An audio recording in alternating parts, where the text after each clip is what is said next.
üretim illa kötü olmak zorunda değil. Aslında bir ürünü daha verimli üretmenin, daha kaliteli üretmenin, daha verimli bir iş yapmanın yöntemi. Ya daha fazla üretebiliyoruz ya da daha iyi üretebiliyoruz. Zamanımızı ona ayırabiliyoruz. Bunun nesi kötü?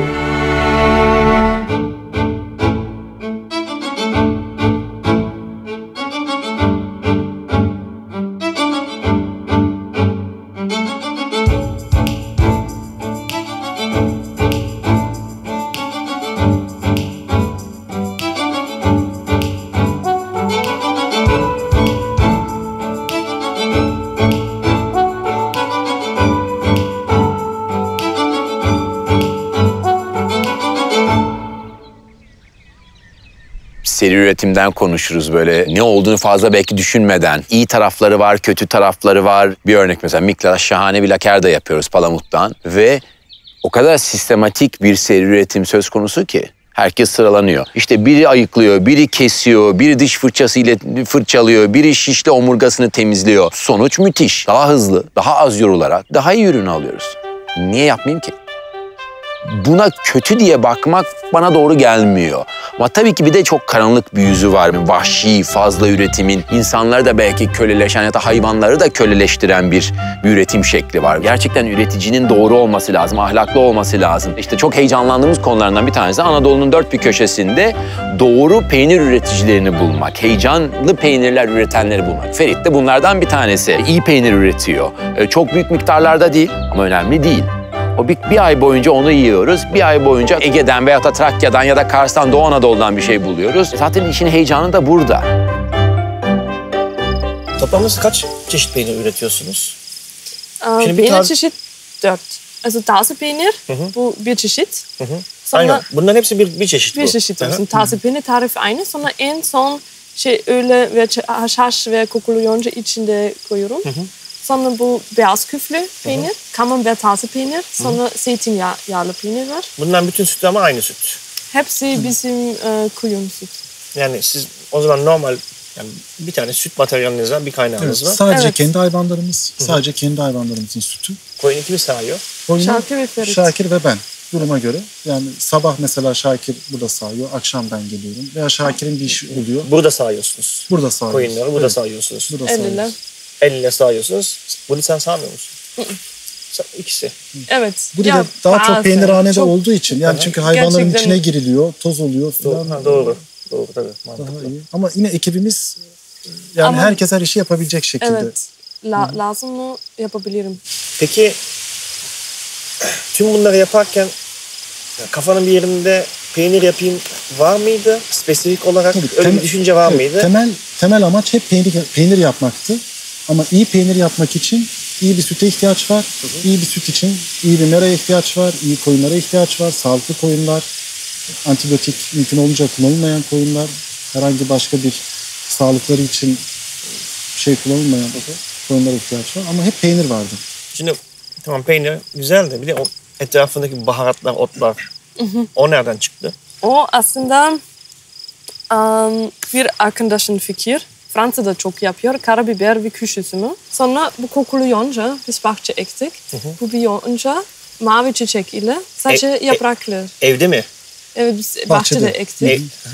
Bu haşhaş aslında taze esmerilmemiş haşhaş. Bu benim fikir. Bunun fikri güzel. Birincisi zaten bahçede yetişiyor yonca. Peynir taze, hani düz, lezzetli. Ama yonca, ben bunu bir kere daha söylemiştim. Özellikle yonca için demiştim bunu. Yonca ekstra bir aroma veriyor.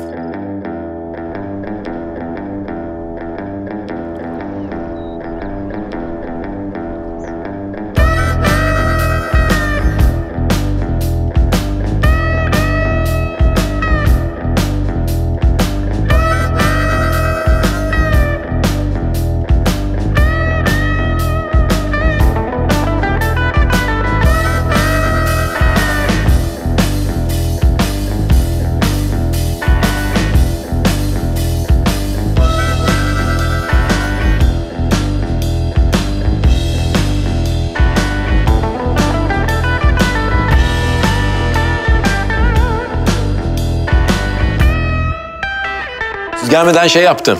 Bak domates sosu. Kışa hazırlık yapıyordum vardı ya klasik kışa hazırlık ya sanki bütün kış beni bunlara götürecekmiş gibi ama tencerede kalanla da sonra makarna yapacağım. Bu da posta ile geldi bu arada peynir. Edremit tarafından geldi. Koyun peyniri ve koyun sütünden camembert tarzı peynirmiş. Oynayacağız bunlarla. Seri üretim yapacağız burada. Nasıl kokuyor? Çok nasıl yoğun değil mi? Şunları sen yardım eder misin? Dur sana bıçak da vereyim. Makas veya bıçak. Bıçak olur mu? Olur. Ben şimdi onların yaptığı gibi yapmaya çalıştım. Böyle döküyorlar bak. O neymiş? Kokulu yonca. Patlayacak. Bak kokla. Bir de şöyle buluyorlar bakalım. Galiba öyle yapıyorlar. En azından öyle görünüyor. Of çok güzel ama. Kesiyorum. Tamam hadi çok heyecanlıyız. Bunun kaç haftalık olduğuna dair bir fikriniz var mı? Hiç bilmiyorum. Hiç bilmiyorum. Çünkü zar zor. Rica minnet bu peynirleri alabildik. O kadar az üretiyor ki. Bazı deliler mi diyeyim, sevgi dolu söyleyeyim o deli lafını ama kendi hayvanları, kendi koyunlarından sütü sağıyor. O yüzden yettiği kadar. Çok lezzetli. Çok lezzetli. Gerçekten iyi peynir. Gerçekten çok güzel. Zaten heyecanlı tarafı o.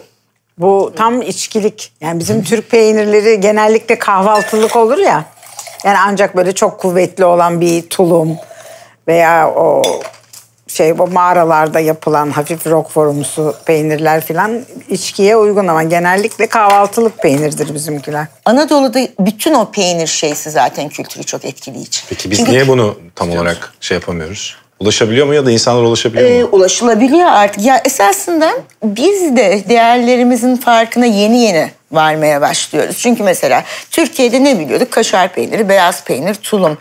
Ama müthiş bir peynir diyarı var esasında ve izlemeye başladığın zaman da sıraya falan girdiğin zaman bulabiliyorsun. Evet çok seçeneğimiz var. Seri üretimden dolayı her yerde her türlü mal var.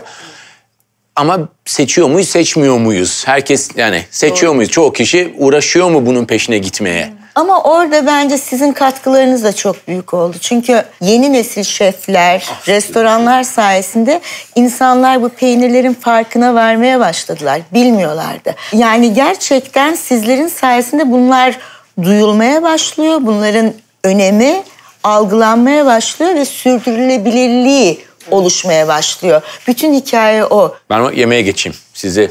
Bu arada Bana müsaade. Bu peynir de çok güzel. Çok ne kadar güzel. kremamsı bir dokusu Acayip var değil güzeldi, mi? acayip.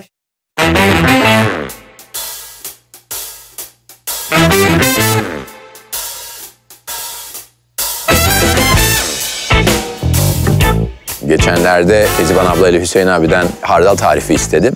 Dedik ya vallahi biz de bilmiyoruz. Her seferinde farklı oluyor. Her seferinde rutubet farklı, ısı farklı. Her ürettiği günün iklimi farklı. Yani ne yaparlarsa yapsınlar onu hiçbir zaman böyle bir seri üretim haline, bir endüstri ürünü haline getiremezler. Veyahut da getirildiği zaman bu ürün olmaz zaten.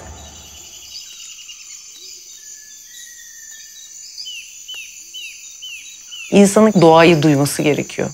Bu da ancak gerçekten biraz sessizlik, işte her şeyden ve herkesten uzaklaşmak, ruhunu işte besleyebileceğin gerçekten ortamlar yaratarak mümkün oluyor. Burada bir tane konteyner, bir kahve belki, biraz rüzgar, biraz güneş ya da yağmur her şeye yetebilir belki de. Ya da yanınızda birisi. Çektiğiniz nefes bile farklı. Gördüğünüz yeşil sizi böyle bir başka bir dünyaya götürüyor. Ağaç, yeşil, konteyner muazzam yani. Şehirden buraya gelmek başka bir gezegene göç etmek gibi bir şey. Bambaşka bir dünyaya geldik. Bir kere çok keyifli bir yolculuk geçirerek geldik. O bitki örtüsünün yavaş yavaş değişmesi zaten terapi gibi bir şey oluyor. Gönlüm ve ruhum doydu. Yani ne diyebilirim? Şahane.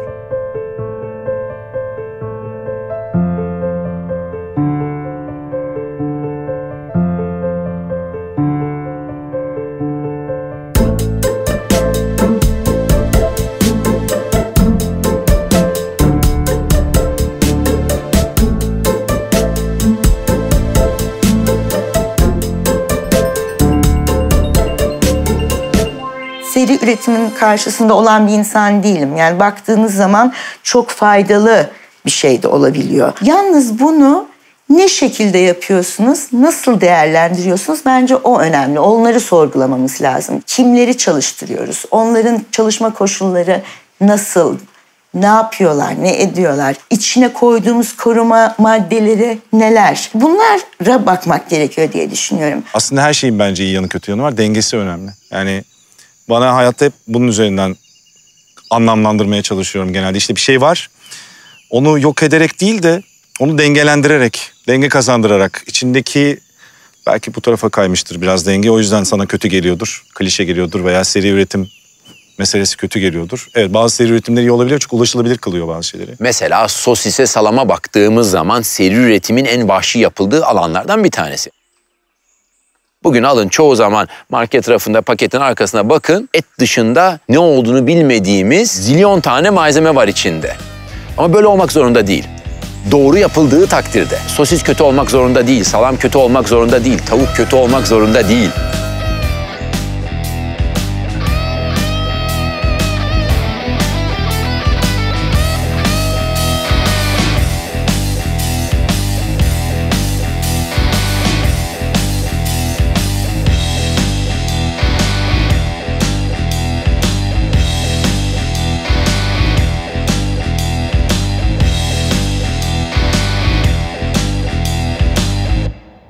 Çok heyecanlıyım, haberin olsun. Başlıyorum. Başla 1, 2, tabii 3. ki. 1, 2, 3. Şu hardala uzanabilirsek. Tamam. Hardal da Hüseyin abiyle Keziban ablayı çoğunuz tanıyorsunuzdur. Evet. Ben aynısından yaptım. Onlardan tarifi alarak. Sosis Onlar öyle. acayip, biliyor musun? Yani şimdiye kadar yediğimiz neydi bilmiyorum ama sosis buymuş galiba. Çok güzel. Çok naziksiniz efendim. Çok mutluyum. 2 tane sosis var. Biri klasik, yani bildiğin, ikisi de kuzu. Sadece kuzu eti ve biraz kuyruk yağı var içinde. Genelde işte atıyorum sosislerin geldiği yer de genelde domuz kullanılıyor ya. İşte bacon bilmem ne. Tamam, onu kullanmak istemiyorsan içine kuyruk yağı kullanabilirsin ya da işte böbreğin etrafındaki yağı kullanabilirsin. İyi kötü yumuşatmak için, yoksa kuru kuru bir şey oluyor. Ondan sonra işte hardal, mardal. İşte bir tanesi hardallı, böyle kekikli, taze kekikli, hardallı vesaire. Diğerine koydum. Geçenlerde böyle bir nohutlu bir tencere yemeği yaptım. Garam masala yaptım bir tane içine. Ondan koydum. O yüzden 2 tane var. Bu tabaklardan söz etmek akıllıca bir şey mi? Tabaklardan söz etmek bence söz edilebilir. Ya öyle biri yapıyor gerçi ama böyle tanımadığım biri, ama kaç senedir çalışıyoruz seninle? 2 sene. Ne kadar sürüyor Defne tek bir tabak üretmek diyeyim? Mehmet'in hızlandırmasıyla beraber ben de kendi sınırlarımı zorlamaya başladım. Şimdi çok zorlarsam günde 30 tabak çıkıyor bu boyda. Bundan birkaç sene önce bir Instagram postuna gördüm. Ne kadar güzel tabak diye. Hemen kurcaladık. Sen kimsin, nesin diye. İşte telefon açtık, tanıştık. Atölyesine gittim. Beşiktaş'ta seramik atölyesine gittim ve biz senden tabak almak istiyoruz. İşte kaç tane almak istiyorsun, ne almak istiyorsun, seve seve. İşte bizim lokantada kullandığımız tabii adetler biraz fazla oluyor. Gözlerimiz ya ben bu kadarı ne kadar zamanda üreteceğim de. Çünkü her tabağı tek tek elle yapıyor. Ne bir kalıp kullanıyor. İşte her birinin sırrı farklı, her birinin şekli biraz farklı. Her biri o kendi elleriyle dokunarak, kendi elleriyle yaparak üretiliyor. Her şefle çalıştığında her şefe özel bir tabak tasarlamak ya da onların sınırlı sayıda olması, işte çok fazla kişiye ulaşmaması zaten bir değer, yani bana göre bir değer. Müthiş. Ballı galiba, bal da var. Elma gibi bir şey mi Elma. var bunda? Elma var. Tam böyle uzun saatler çalışıp ardından vücudu toparlamak için yenecek yemek, yani nefis. Öyle. Tam doğa yemeği aslında. Bak sporcu gibi konuşuyorsun. Bir şey soracağım sana ya, bu yol bisikletle mountain bike. Mesela mountain bike hep böyle serseriler ormanda takılıyor gibi bir durum var. Ve yol bisikletine biniyor bir sürü başka insan, ama yarışları Türkiye, mesela Türkiye'de yol bisikleti bayağı bir iş gene, değil mi? Başladı. Tabii şu an yani son senelerde biraz daha yol bisikletine yönelim arttı. Bunun sebebi hem insanlar daha fazla yol bisikletinin ne olduğunu görüyor televizyonda biraz. Ve şu an çok ciddi bir şehir insanının hayatında çok yoğunluk olan, işte çalışan, bir şeylere vakit bulamayan insanın yöneldiği bir triatlon Ironman olma meselesi var. Sanırım bir şeyleri başarmak acayip bir duygusal tatmin yaşatıyor insanlara. Biraz yol bisikleti o tatmini sağlayan unsurlardan bir tanesi. Ayrıca mental olarak da bir şey aşmış oluyorsunuz. Bir aslında Kaf Dağı gibi gözüküyor. O Kaf Dağı'nı aşmış oluyorsunuz. Esasında insanlar başkalarıyla değil, kendileriyle yarışıyorlar. Aynen O öyle. kendileriyle Çok daha olan güzel ifade ilişkileri. ettiniz kesinlikle. Bence o çok önemli bir şey. İnsanın bedeniyle birlikte çalışması çok önemli. Bedeninin farkına varması önemli. Bununla birlikte işte tekrar yeme içme alışkanlıkları beliriyor. Yani şehrin içinde bile olsa daha basit bir hayat, yani yediğimiz içtiğimiz de biraz ona dönüyor. Hani Eskiden her gün evlerde böyle işte ziyafet gibi yemekler pişerdi. Ama şimdi daha öz, daha doğaya dönük, daha sağlıklı, yani daha basit bir şey indirgedik hayatımızı. Senin filminle ilgili dalalım. Olur mu? Tabii olur tabii. Seve seve. Ben filmci falan değilim. Ben Biliyorum. dergiciyim aslında da. Daha önce ben bir kitap yapmıştım. Annemin Yemekleri diye. Türk Sefarad Mutfağı'nın. İşte kaybolan bir dil ve kaybolan bir mutfak, bu Türk sefaradlarının hikayesi. Ve tabii bu dil meselesi olunca bir film olsun dedim. İşte Gizem de bu işin içinde. Yönetmen o.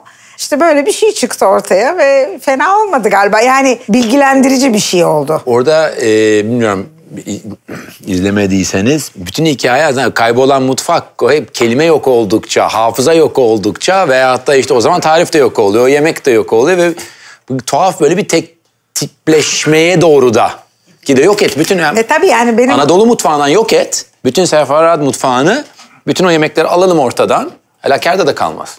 Tabii canım. Bir sürü şey kalmaz. Tabii kabak yemekleri, hani kabak tatsız tuzsuz bir şeydir aslında ama bu Sefarad mutfağında işte kabağın her şeyinden yararlanılıyor olması hoşuma gidiyor. Yani kabuğundan da yemek yapılıyor, işte içinden de rendelenip bir yemek yapılıyor veya dolma yapılıyor.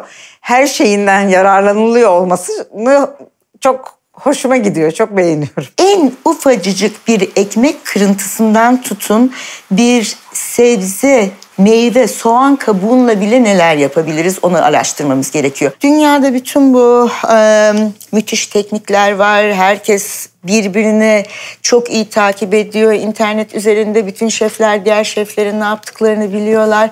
Ama bütün bunlar olurken gerçekten doğada ne oluyor? Bu domates nasıl yetişiyor? Bu rezenenin zamanı ne zamandır? Biraz daha genç nesil şeflerin doğayla olan bağlantılarının daha derin olması gerektiğini düşündük. Ve Cook the Farm projesini başlattık. Ve Cook the Farm tohum, toprak ve tarımı modern mutfağa bağlayan bir proje. Sicilya ana merkez konumuz tabii. Her sene misafir bir ülkeyi davet ediyoruz. Ve bu misafir ülkenin kültürünü Sicilya kültürüyle kıyaslıyoruz. İlk ülke tabii Türkiye'de. Geçen sene Filistin, bu sene Lübnan. Ben bu projeye çalışmaya başladığım zaman esasında Türk coğrafyasının nasıl bir hazine olduğunu öğrendim. Araştırdıkça Anadolu ve Mesopotamya'nın dünyanın hazinesi olduğunu görüyorsun. Her şey oradan çıkmış. Benim canım kahve çekiyor ya. Yani yemek yapmak ve işte tatlı, pasta, ekmek yapmak aslında çok iki farklı dal. Aşçılık okullarında da tamamen bambaşka bölümlerde okunuyor. Hatta iki ayrı aşçı tipi çıkıyor. Yemeğe yaklaşımları genelde çok farklı oluyor. Gramların, sürelerin, derecelerin olduğu bir gastronomide çok öne çıkmaya başladı. Basit diye düşündüğümüz bir kurabiye yaparken bile bu aslında bilim gerçekten önemli oluyor. İçine koyduğun ham madde, fırının üstünde mi, altında mı, arkasında mı, önünde mi? Bütün bunlar aslında basit diye düşündüğümüz kurabiyenin de bir bilimden geldiği veyahut da içinde çok ciddi bir bilimin olduğunu gösteriyor. Çoğu zaman düşünmüyoruz bunu günlük hayatımızda. Türkiye'de çok kahve içilmiyor ama değil mi? Yani çay gibi değil. Çok yok çay. Yani açık ara çay önde. Kişi başı kahve çok az. Artıyor, müthiş artıyor hem de. Kahve dükkanları çok. O da yani belki sosyalleşmenin, muhabbetin, işte konuşmayı seviyoruz, muhabbet etmeyi seviyoruz. Yani bir de birçok yerde gençler bara vesaire gidemiyorlar. İşte içkiye olan bakıştan dolayı. Ama nispeten derli toplu dükkanlar, özellikle Anadolu'da gençler girip orada buluşabiliyor. O yüzden kahve adetinde, kahve dükkanı adetinde muazzam bir artış var. Türk kahvesi de bu makinalarla falan da biraz dirildi eskiden. Yani hem kötü kahve içiliyordu hem de herhalde lokantalar birer tane kahveci falan çalıştırıyorlardı. Yani bir kişi çalıştırmıyordu. Çalıştırmak istemiyordu. O yüzden yani kötü kahveler geliyordu. Yani eğer kebapçı ya da balıkçı değilse biraz böyle batı havasında bir lokanta, bu söylediğim 20 küsür sene, 15-20 sene öncesinden bahsediyorum. Nescafe. Türk kahvesi deyince efendim Türk kahvemiz yok. Ve bayağı bir hır oluyordu doğal olarak. Yani Türkiye'deyim, niye Türk kahvesi yok diyordu müşteri. Lokantacı da bir tane kahveci mi tutacağım? mutfakta bir yerde. Çünkü barda yapamıyordu. Ocaktı yani. Ve hakikaten birçok insana söylüyor. Sen de onlardan biricisin. Sen diyorsun yani Türk kahvesini kurtaran hikayelerden yeni çıkan makineler. Yani seri üretim geleneği kurtarıyor. Ya da geleneği ulaşılabilir çok hale havalı getiriyor. söyledin. Geleneği ulaşılabilir hale getiriyor. O güzel konuşuyor ya. Bak. Akıllı insan hali başka ya. Estağfurullah. Korktuk zaten sonra biz nasıl konuşacağız diye. Şöyle bir göz attık kopya çekelim diye feci yani durum iyi değil dedik. O yüzden beni yakıyorlar şimdi.